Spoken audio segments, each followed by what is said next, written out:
I can look back on 40 years of aid for trade and how aid for trade changed over the years in focus. Developing countries demanded attention for a growing concern of their low share in international trade. And their cry was, we want trade and not aid. Developing countries were granted preferential treatment to have better access to international markets, to Western markets. But the Netherlands at that time, our first Minister of Development Cooperation, realized that, by opening markets, by granting preferential tariffs, you don't solve the actual market presence, because you need market intelligence. At that time, the sky was the limit. There was in fact the title of a promotion film of CBI, because markets were not saturated, consumers were affluent, products from developing countries were new, there were no standards. Then the sky was no longer the limit when the oil crisis came about and the ensuing economic crisis. And imports from developing countries dropped dramatically. And markets also became saturated for the traditional stuff from developing countries. So exporters in developing countries were faced with a paradigm shift from selling what they always produced to selling what market demands.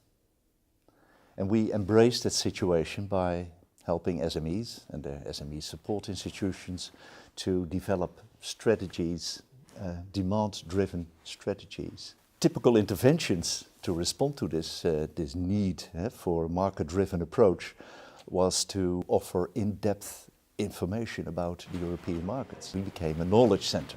We had our literally flagships sailing the River Rhine from Rotterdam to Basel with trade promotion officers from developing countries on board and entrepreneurs from developing countries on board. With the show of their product, they gradually became aware of what was needed. And we decided to make packages, integrated packages of all the different assistance that we rendered, like intelligence and trade fairs and seminars. Another major significant change in the external environment was the formation of the single European market in 1992. On one hand, the game became easier because we were having harmonized standards. On the other hand, the harmonized standards were set on the most strict standard. Along with this harmonization of standards, the rise of consumer protection, corporate social responsibility came into being, resulting in a huge proliferation of legislative and non-legislative requirements. That was in fact the most pressing constraint for exporting to our markets. And our response was to offer information about those standards. So we published manuals, eco-trade manuals for different sectors. We put everything online way back in 1998, all the market requirements for the individual European markets. Looking back at the past 50 years, the most significant development was, no doubt, the financial crisis in 2008 and dropping imports from developing countries. There were further liberalization of trade policies. And thanks to progress, technological progress in IT and transport and logistics, and thanks to the evolution of global value chains, new opportunities arose. Not for all. It's only for the best. The most developed countries, the most developed larger companies. We often get the question, both ITC and CBI, why this focus on SMEs? 95% of the businesses are SMEs.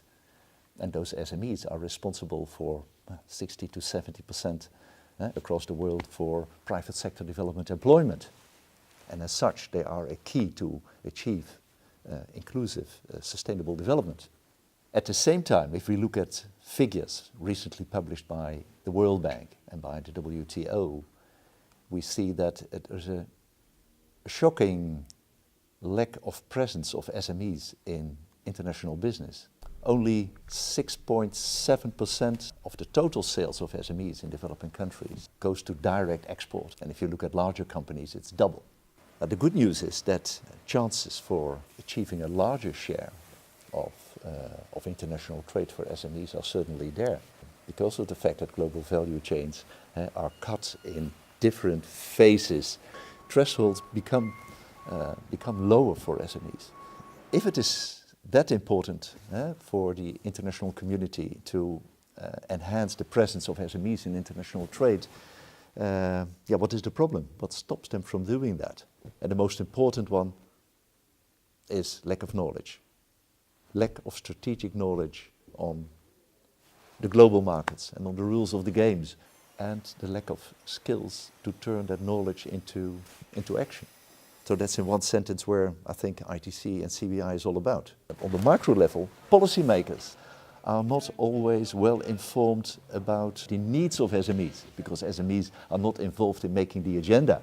You have to have those SMEs on board. So better informed policymakers would make a huge difference. Looking at the donors, they are not always informed about the functioning of global value chains, the role of SMEs in those global value chains. I think strong research is necessary to be able to understand. And if you know what contributes, what really helps the enhancement of SMEs in international trade, we can be more effective. So we take the time for research, and we start to do the research, what are the most promising sectors and markets? And then at the same time almost looking at the supply constraints. And we learned, and ITC also, to make detailed value chain analysis. What are the bottlenecks, the most pressing bottlenecks? Carefully listen to the private sector to start with, to SMEs. So what are your needs? But also listening to buyers. Get everybody together, the most important public and private partners in crime. Start intervening on the different levels in the value chain. On an SME level, on a TSI level, on policy level, because they're all interrelated. And for SMEs, what we've learned is that organizing trainings on markets and know-how doesn't work. What we have learned at CBI and in NTF is that individual coaching by sector experts who know the market and who can look through the eyes of the market to what the supply side constraints are, or the internal company constraints are of an SMEs. Through the individual coaching, you can create a better understanding of the markets, and to help them with one of the most pressing things, apart from compliance, which is number one, but also, and that is typical problem for SMEs, is to increase productivity. Take the trade support institutions on board, so that by learning, by doing, help them to improve their service package for SMEs by simply jointly coaching the SMEs. See to it that if private sector is not on board the policy table, that private sector comes on board. That is part of the architecture right from the beginning. Individual coaching, not just a couple of months. Sometimes it takes years. The most important thing to realize is that you can't do it alone. CBI in the past thought that we can offer all the assistance that is needed. But evaluations, again, the importance of evaluations, turned out that that is not the case. Sometimes you can help SMEs in one way, but you leave out other critical success factors that are beyond your mandate. And that comes to the very logical thing of joining hands with other donors like ITC, other European partners, US aid. And together you can offer a wider scope of solutions that can really make a difference. We found out that it is not what we have in common, but it's rather the differences between the two organizations that's really made a change. Especially if you use the complementary disciplines of each other, and that in a coordinated way. And that was in fact the basis for the Netherlands Trust Fund that started in 2009. What are those complementarities? Well, CBI by nature knows how to find its way in Europe and how to open up interesting markets in the European Union. And ITC is a prestigious global player, and knowing how to open up markets in other parts of the world, and very important regional markets for developing countries, which are becoming more and more important. Another asset of ITC is that they can build capacity deep down in the value chain. And there together, ITC and CBI take it to connect the exporting community to the buying markets. And then you can get an inclusive approach where small communities can also be taken on board, be it in tourism, in IT, in agricultural production. You can say, okay, this seems a little bit theoretical, but does it actually work? We need proof. Now, I'm happy to say that the first edition of the Netherlands Trust Fund is the period between 2009 and 2012.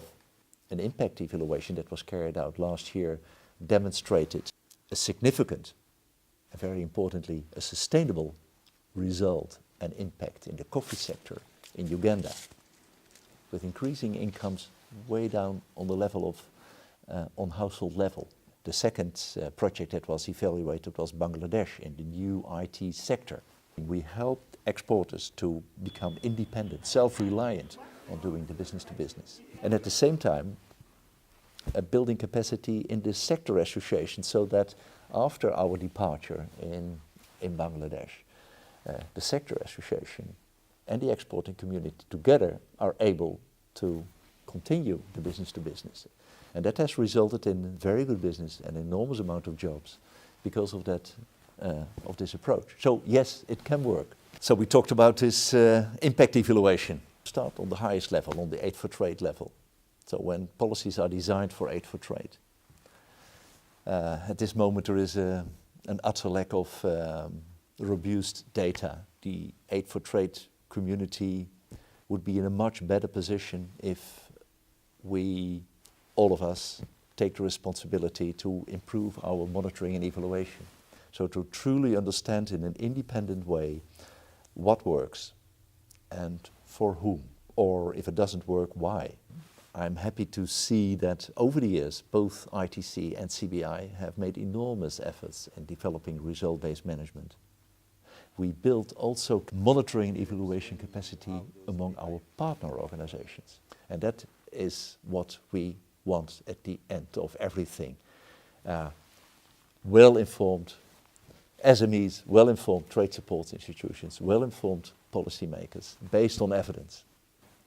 So looking back on 40 years, but then from a personal perspective, what made the biggest impression on me, that what remains with me is the deep respect for the entrepreneurs, the small and medium-sized entrepreneurs in developing countries, being able to operate clearly on a non-level playing field, but also really witnessing that thanks to a better understanding of the markets, better understanding of how do these global value chains, which seemed so abstract before, now come more close to them.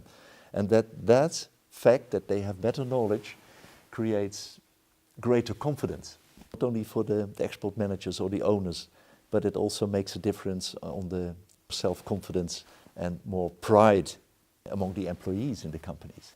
Working in an environment such as ITC and CBI is the most exciting environment to grow as a human being, to make friendships around the world, and doing something that makes a difference in the world.